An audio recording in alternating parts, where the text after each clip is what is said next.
Hello. Good morning, all my students of the Department of Physics. Now, in the last academic session, that is 1920, we have regularly connected to each other in the department up to 15th March. Then, instant we have stopped everything, and the process is incomplete. So, if you calculate from the 15th March to up to the August, we are at the ending, near about 5.5 months we have completed, and we all are at home by complete stopping this study and everything. So because of this corona, every systems will collapse, and all of us we know that what are the changes, what happen in future, and many more. And suppose if there is no corona, then what happen? Because in the final year, our classes will be started from 15th July. So अभी तक अपने यदि अपन ने चालू किया रहता final year का syllabus, तो करीब करीब अपने अपने 2 यूनिट कंप्लीट हो जाते थे। अब सिचुएशन ऐसी है कि आपका थर्ड सेम का रिज़ल्ट, बैक वाला रिज़ल्ट अभी लगने का है, और रिज़ल्ट यूनिवर्सिटी में वो प्रोसेस चालू है, वो रिज़ल्ट लग जाएगा। उसके बाद फिर एडमिशन प्रोसीजर, उसके बाद फिर ये लॉकडाउन कब तक कंटिन्यू है। ऐसे देखा जाए सिचुएशन, आज की सिचुएशन यदि अपन देखेंगे तो डे बाय डे ये पेशेंट्स तो बढ़ ही रहे हैं, नागपुर में भी और बाहर में भी। तो बाय व्यूइंग दिस ऐसा लग रहा कि सितंबर शायद अपन को ऐसा ही निकालना पड़ेगा अपने अपने घर में। वैसे तो हम पूरा स्टाफ कॉलेज में रेगुलर आ रहा है, हम डिपार्टमेंट में रहते हैं, लेकिन आप लोग नहीं रहते। तो ये सिचुएशन में अभी अब कब तक राह देखेंगे और कितना वेट करेंगे अपन, क्योंकि अभी ये जो नया सेमेस्टर जो सेशन जो चालू हुआ है अपना 2020-21, अभी तक चालू नहीं कर सके अपन बिकॉज ऑफ दिस कोविड-19। तो कुछ तो करना पड़ेगा। तो और आप भी बोर हो गए, हम तो कॉलेज आ रहे हैं लेकिन पढ़ाई नहीं हो रही है। और ये फर्स्ट टाइम ऐसा आ रहा अपनी लाइफ में कि पढ़ रहे लेकिन अपन ना मैं आपको देख रहा हूँ, ना आप मुझे देख रहे हैं, ना आप कॉलेज आ सकते हैं, तो इसी और ना हम पीरियड चालू कर सकते हैं। तो ये कब तक करना पड़ेगा। तो ये पूरा सिस्टम जो है ये सब ये हो रहा है। आपके जी सीनियर बैच जो फाइनल में थे, उनके अभी तक एग्ज़ाम का प्रॉब्लम्स चल रहा है। सुप्रीम कोर्ट में डिसीजन लगेगा, बाद में एग्ज़ाम होगी, रिज़ल्ट लगेगा, तो उनका फिर बाद में पीजी का जिनको एमएससी करना है, एमबीए करना है, या कोई पीजी कोर्सेज करना है, तो ये सारा दिक्कत अपने सामने है। तो अपन ज़्यादा वेट नहीं कर सकते। तो अपने कॉलेज में अभी तक ऑनलाइन कोर्सेस जो है वो चालू अभी तक नहीं हुआ है, लेकिन चालू करना पड़ेगा धीरे धीरे, क्योंकि सिलेबस देखे तो तुम्हारा 5th सेम कंप्लीट करना है, उसके बाद 6th सेम रहेगा, उस स्पैन में वो कंप्लीट करना ही है। तो उसको अपने को फाइनल ईयर का 5th सेम चालू करने के लिए, जैसे आप पिछले साल 4th सेम में थे, तो एक एग्ज़ाम तो नहीं हो गई आपकी 4th सेम की, तो उसमें जो आपका अटेंडेंस था, आपका रेगुलरिटी थी, आपका डिपार्टमेंट से जो कनेक्शन था, उसके हिसाब से हमने आपके इंटरनल असाइनमेंट के मार्क यूनिवर्सिटी को भेज दिया है, दैट इज़ 4th सेम के। उसके हिसाब से उसका 50% कैलकुलेट करेंगे, और आपका जो 3rd सेम का जो फिजिक्स का परफॉर्मेंस था, उस परफॉर्मेंस के हिसाब से वो 50% कैलकुलेट करेंगे। ऐसा 50 और 50 100% आपको मार्क मिलेंगे 4th सेम की एग्ज़ाम में। तो वो प्रोसेस यूनिवर्सिटी में चालू है, और कुछ ही दिन में आपका वो रिज़ल्ट 4th सेम का लग जाएगा। उसके बाद आपकी एडमिशन प्रोसीजर चालू हो जाएंगी। तो आते आते करीब करीब 5 सितंबर या 10 तारीख आ सकती है। तो उतना अपन वेट नहीं करेंगे, क्योंकि जो शेड्यूल एकेडमिक कैलेंडर जो यूनिवर्सिटी ने दिया है, तो एकेडमिक कैलेंडर के हिसाब से आपका जो ये 5th सेम है, ये किसी भी हालत में दिसंबर के एंडिंग तक कंप्लीट करना है पूरा। और क्योंकि उसके बाद फिर आपका 6th सेम चालू करना है, और वो 5th और 6th सेम के बीच में आपकी एग्ज़ाम देना है। तो यूनिवर्सिटी ने सिर्फ 20 दिन रखे हैं 2 सेमेस्टर के बीच में एग्ज़ाम लेने के लिए, रिजल्ट डिक्लेयर करने के लिए। और आपको पता होगा दिवाली वैकेशन भी उन्होंने सिर्फ 6 दिन का रखा है। पहले 1 महीने का रहता था, अभी वो 6 दिन पे आ गया है। 10 नवंबर से वो दिवाली वैकेशन चालू हो रहा है, तो वो 16 नवंबर तक यानी 6 दिन का छुट्टियाँ रहेंगी। उसके बाद फिर आपका जो रहेगा एग्ज़ामिनेशन का,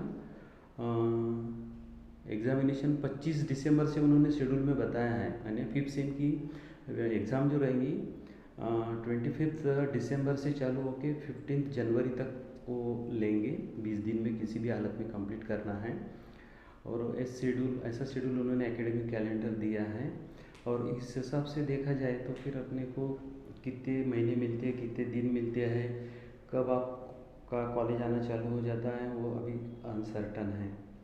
तो कुछ ना कुछ तो भी धीरे धीरे अपन को चालू करना पड़ेगा। उसके साथ बचा फिर अभी आपको पता है फिजिक्स 1 फिजिक्स 2 रहता है और प्रैक्टिकल।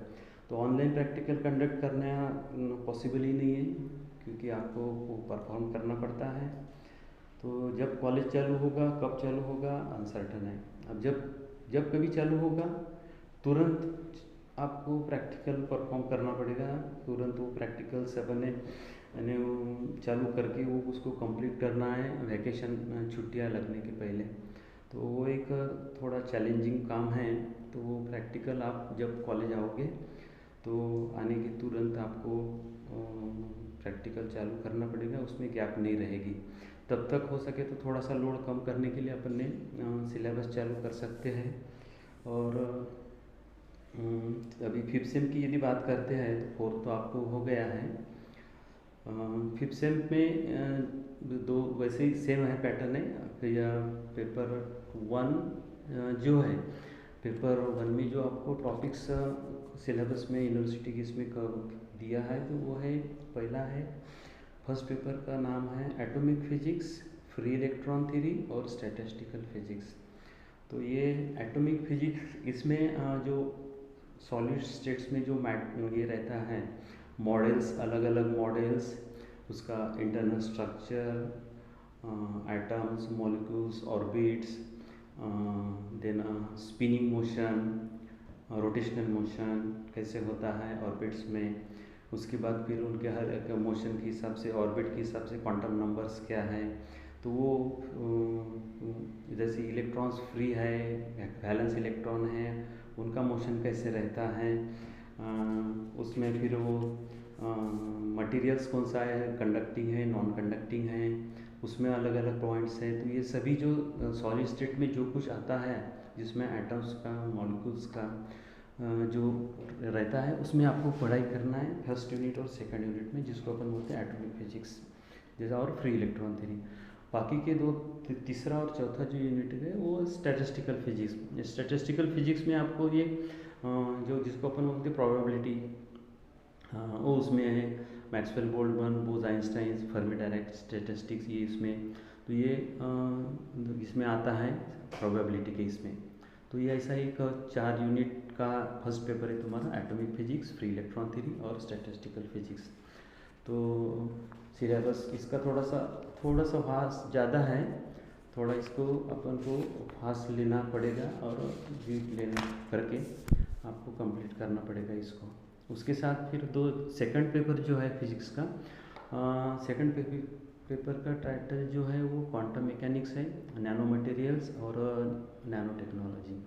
जो क्वांटम मैकेनिक्स की है अभी तक आपने पढ़ा नहीं, सिर्फ नाम सुना होगा। आपने नाम सुना क्लासिकल मैकेनिक्स का, वो फिजिक्स में पुरानी ओल्ड थ्योरी जिसको अपन बोलते हैं, जिसने अपन ने न्यूटन्स लॉज ऑफ मोशन वगैरह बेस पे पूरा प्रिंसिपल चलता है। उसके बाद जो कुछ क्लासिकल मैकेनिक्स में नहीं हुआ है, जो एक्सप्लेन नहीं किया है, वो फिर उसके बाद आया क्वांटम मैकेनिक्स। क्वांटम मैकेनिक्स एक न्यू थ्योरी है, और नाम सुना होगा आपने श्रोडिंगर। श्रोडिंगर जो साइंटिस्ट है उनको father of the quantum mechanics बोलते हैं।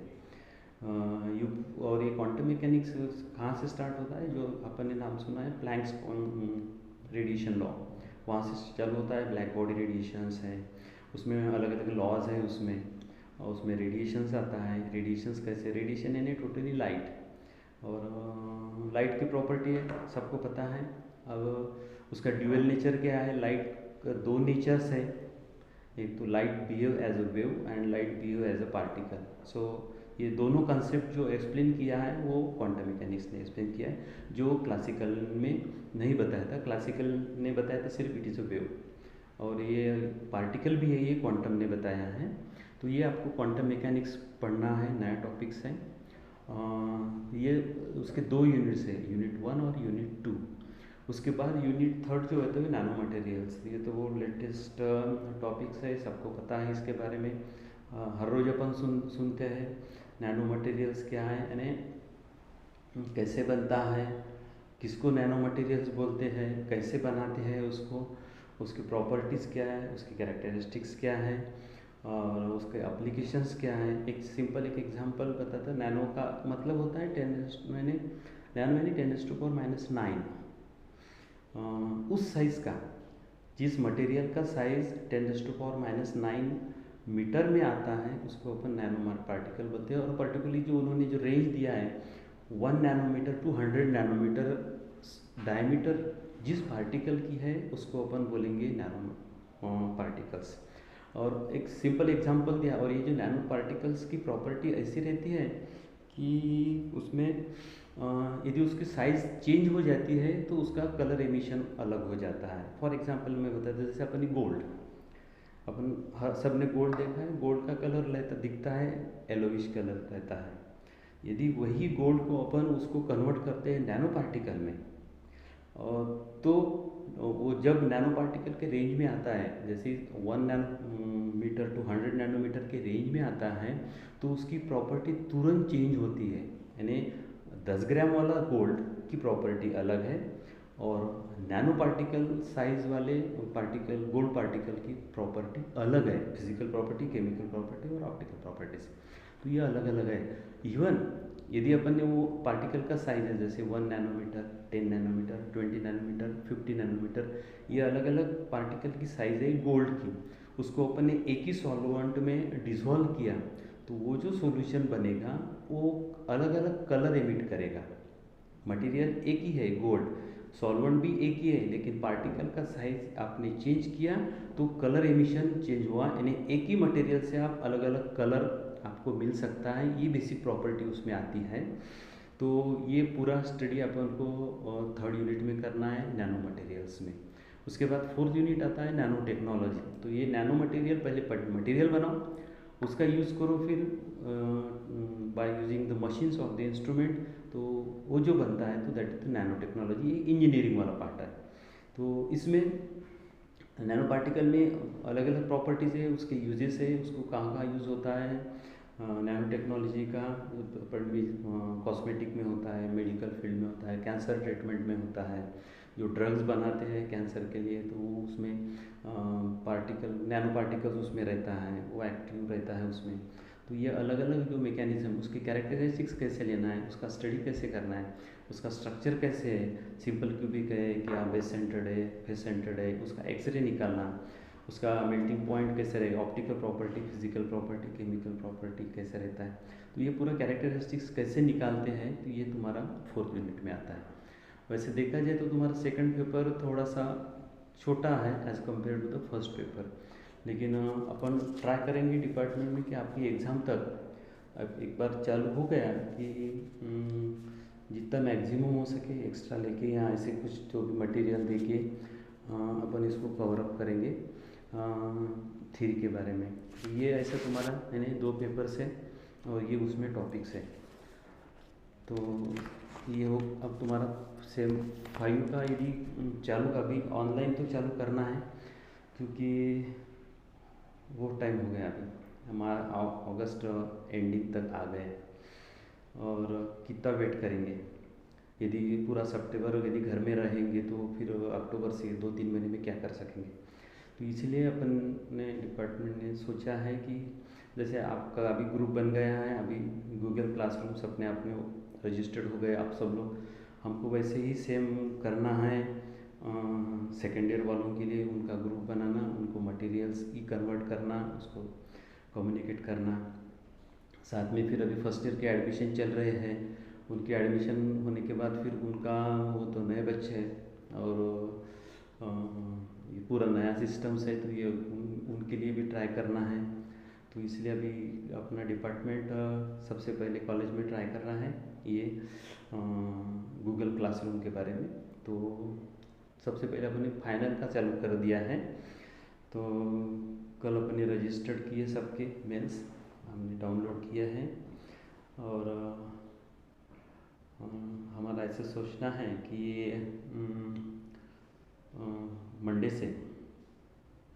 मंडे से अपन प्रोसेस चालू करते हैं सिलेबस की। तो आपको अभी मंडे से क्या करना है, 10-11 के बीच में हम आपको कुछ तो भी मटेरियल भेजेंगे यहाँ से गूगल क्लासरूम में। और वो मटेरियल रहेगा एक तो in the form different form में रहेगा, एक तो यूट्यूब फॉर्म में रहेगा या पीपीटी फॉर्म में रहेगा या सिंपली वर्ड फॉर्म में रहेगा। तो ये अलग अलग फॉर्मेट जैसे जो बेस्ड ऑन योर सिलेबस वो हम यहाँ से भेजेंगे। फॉर एग्जांपल यदि मंडे को हमने कुछ मटेरियल भेज दिया है तो सेकंड पेपर से अपन स्टार्ट करते हैं मंडे से। और उसमें आपको जो मटेरियल आप रिसीव करेंगे वो रहेगा आपके गूगल क्लासरूम पे। वो आप आपके टाइम के हिसाब से जब आप फ्री रहोगे, वैसे नहीं कि हमने भेजा था तुरंत उसको आपको बैठो और देखो। और ज़रूरी नहीं आप कभी भी दिन भर में, लेकिन उसी दिन में, दूसरे दिन में आपको को वो पिछले दिन वाला आपको नहीं करना है, क्योंकि दूसरे दिन में फिर दूसरा मटेरियल आएगा। वैसे यदि आपने डिले किया तो वो वैसा वो पेंडिंग रहती जाएगा। तो जिस दिन का मटेरियल आएगा आपको उसी दिन आपको उसको रीड करना है, आपके गूगल क्लासरूम पे वो रहेगा। और साथ साथ आपको उसके नोट्स बनाना है, पॉइंट्स उसमें जो है वो कॉपी में नोट डाउन करना है, क्योंकि हर बार उसको अपन क्लासरूम पे नहीं रख सकते। हो सकता है कि वो 1-2 दिन के बाद वो वहाँ से चला जाएगा वो मटेरियल। तो better way you have to write down that notes. और ये सिलेबस के हिसाब से अपन चलेंगे, वो कुछ उसमें कोई एक्स्ट्रा नहीं रहेगा, वही आपको एग्ज़ाम में काम में आएगा और प्रैक्टिकल में भी काम में आएगा। तो क्योंकि ये सभी प्रैक्टिकल तुम्हारे पेपर 1 और पेपर 2 की थ्योरी के बेसिस पे हैं, तो आपको नोट डाउन करना है। तो ये मंडे से चालू करेंगे अपन, और ये फ्राइडे तक हर रोज़ हम सिलेबस का मटेरियल आपको भेजेंगे, हर रोज़ आपको नोट करना है। और सैटरडे को हम मटेरियल नहीं भेजेंगे, हम वो आपको असाइनमेंट देंगे। असाइनमेंट में आपका मल्टीपल चॉइस क्वेश्चंस रहेंगे, वो आपको सॉल्व करना है। और उसके सॉल्व करके वो ऑटोमेटिक हमको पता चल जाएगा किसने सॉल्व किया है और किसको कितना स्कोर मिला है, वो हम उसको पूरा रिकॉर्ड करके रख देंगे। तो आपको वो सैटरडे को सिर्फ वो टेस्ट होंगी, आपकी ऑनलाइन टेस्ट होगी in the form of multiple choice question, quiz type. तो उसका आपको आंसर देना, और वो जो क्वेश्चंस रहेंगे वो that is totally based on the syllabus that we have send from Monday to Friday. तो आपको वो ढूंढ के सर्च करके आपको वो आंसर्स देना है। कुछ क्वेश्चंस एस नो के फॉर्म में रहेंगे, कुछ क्वेश्चंस मल्टीपल ऑप्शंस रहेंगे। तो आपको सैटरडे को टेस्ट होंगी, हर सैटरडे को टेस्ट होगी। कुछ दिक्कत आता है तो एक इधर उधर थोड़ा एक दिन हो जाता है उसमें, लेकिन सैटरडे को मटेरियल नहीं आएगा, सैटरडे को टेस्ट होगा आपकी। तो आपको भी प्रिपरेशन करना है, क्योंकि ये अभी नया सिस्टम से आपको भी अलर्ट रहना है। आराम तो बहुत कर लिया आप सब लोग ने, तुमने भी किया और हमने भी किया है। अभी थोड़ा सा सीरियस होना पड़ेगा। कल मैंने आपको एक भेजा था पढ़ा होगा आपने, तो वो पढ़ के आप थोड़ा सा मोटिवेशन आपको मिला होगा, तो आप सीरियस हो जाओ और मटेरियल चालू करो, लिखना का चालू करो। आपके साथ यानी साथ साथ आपका मटेरियल भी आ जाएगा। जब रेगुलर क्लास चालू होगा उसके पहले यदि अपन ने 2-2 यूनिट भी कंप्लीट कर लिए तो आपका आधा पेपर वैसे ही हो जाता है। नोट्स भी मिलता है आपको और राइट डाउन आपको करना है। और यदि आपकी कोई डिफ़िकल्टी है, कुछ पॉइंट नहीं समझा है, तो आप क्वेश्चन पूछ सकते हैं, कमेंट लिख सकते हैं वही गूगल क्लासरूम पे। व्हाट्सएप पे आपको क्वेश्चन डालने, अभी व्हाट्सएप अपन यूज़ नहीं करेंगे, कोई भी इन्फॉर्मेशन हम व्हाट्सएप को आपको नहीं देंगे। जो कुछ अभी चलेगा सिलेबस के बारे में वो आपको गूगल क्लासरूम में ही चलेगा। व्हाट्सएप को आप ज़्यादा यूज़ मत करो, सिर्फ कुछ इन्फॉर्मेशन ही देना है अर्जेंट वाली या कुछ बताना है सबको, तो वहाँ पे देंगे। और आपकी कुछ क्यूरीज है, आपको कुछ डिफ़िकल्टीज है, तो आप कमेंट कर सकते हैं और उसके हिसाब से फिर हम उसको आपको आंसर देंगे, उसका जवाब देंगे आपको। ठीक है, तो ये सब आपको करना है। ये तो मंडे से अपन स्टार्ट करेंगे, तो बी रेडी, बी प्रिपेयर्ड, और आपको कोरोना से प्रोटेक्ट करना है। जैसे अभी तक किया, मार्च से अगस्त तक खुद को सर्वाइव किया आपने, तुमने भी किया और हमने भी किया, वैसे ही उसको दूरी रखना है घर में रह के, और थोड़ा सा पढ़ाई चालू करना पड़ेगा। तो आज की यूट्यूब में इतना ही आपको बताना है, और मंडे से अपन चालू करते हैं। तो मंडे से अपन सेकंड पेपर चालू करते हैं, जो थर्ड यूनिट का जो है नैनो मटेरियल्स का, वहाँ से अपन स्टार्ट करते हैं। तो कुछ उसमें पीपीटीज हैं, तो पीपीटीज आपको भेजेंगे मंडे को, वो आपको देखना है।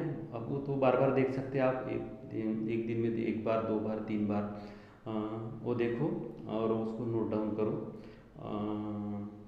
2-3 दिन के बाद शायद वो मटेरियल वहाँ पे नहीं रहेगा, तो फिर आपको दिक्कत आएगा सैटरडे की क्वेश्चन आंसर से इसमें। तो ये ऐसा शेड्यूल हमने बनाया है। तो इसके बारे में और कुछ आपको पूछना है तो आप कमेंट कर सकते हैं अपने गूगल क्लासरूम पे। तो take care and thank you, bye bye.